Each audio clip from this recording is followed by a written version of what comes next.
Joel, is it true that you got high with Snoop Dogg in New York City?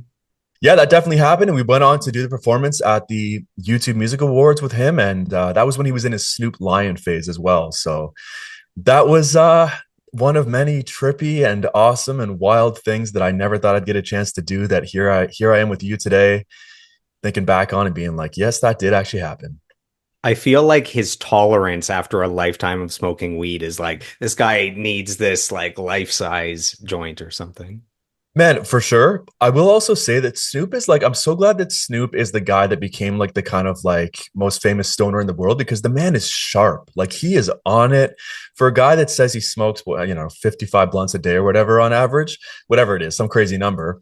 The guy is sharp. He's aware of his surroundings. This obviously, right? He's you can't be where he's at and have done what he's done without being the smartest guy in the room and super sharp and tapped in, but he really is. Like he when we were uh, under the influence in the deepest form with him, he was just calling things out and had such a clear vision for the performance. And like, I'm glad he's the poster child of weed because he's a really giga productive guy, and that's something that is possible, and that's something I think that's one of those old school views of the cannabis user, right? Is that like they don't get anything done, they hang out on the couch all day watching The Simpsons, but it's like, I think people would be surprised how many, what's the saying? All your if you don't like drugs and alcohol, take all your favorite albums and throw them out the window, right? It's like it's kind of like that thing. But also I think especially getting into these days with Canada being a regulated system and like there's more access than ever in a safe and measured way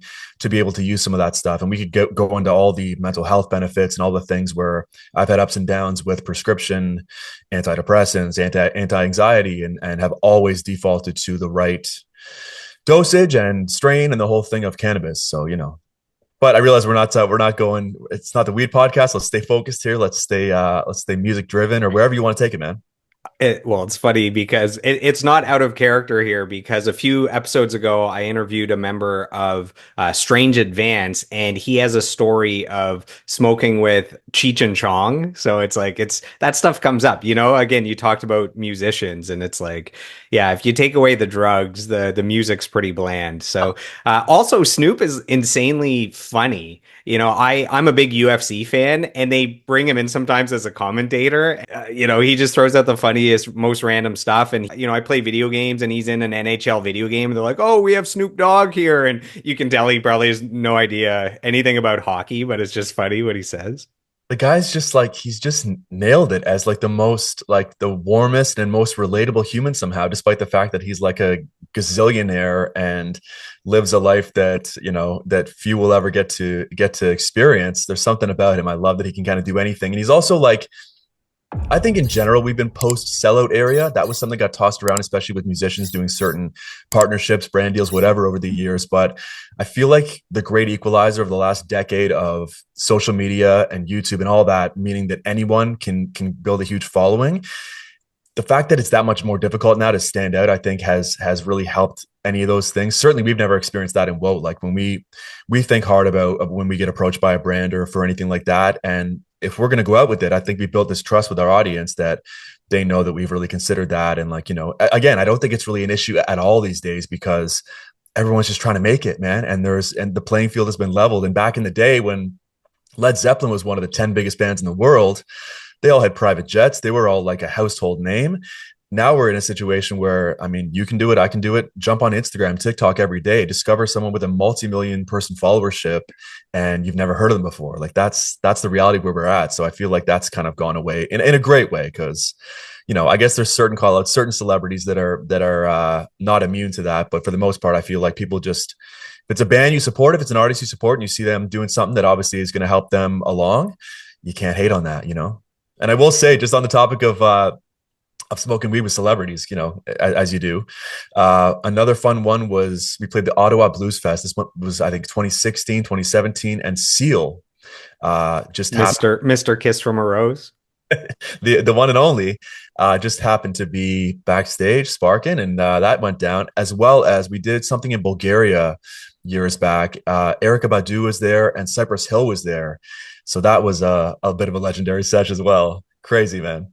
That I'm yeah, if you see Snoop or you see Cypress Hill, that has to go down. I saw Slipknot here in Ottawa and Cypress Hill was opening. And what's funny is one of the two members from Cypress Hill didn't make it past the border, which makes total sense. So there was 50% of Cypress Hill opening for Slipknot. I was gonna say when it comes to back in the day, bands would be called sellouts if they do something too commercial. And I feel like today it's more like we celebrate the hustle. It's kind of there's a lot of entrepreneurs and hustlers out there now, and social media promotes the hustle. So I feel like that works in the favor of the artists like Snoop, that's in every commercial, every brand deal, featured on every song. So I think that works in the favor.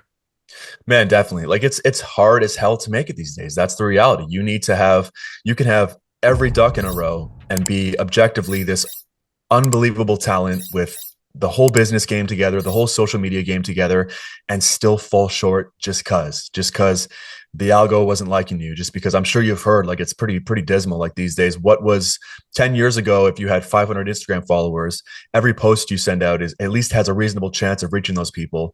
Now I've heard percentages as low as 1% with, I've got 55,000 whatever on Instagram.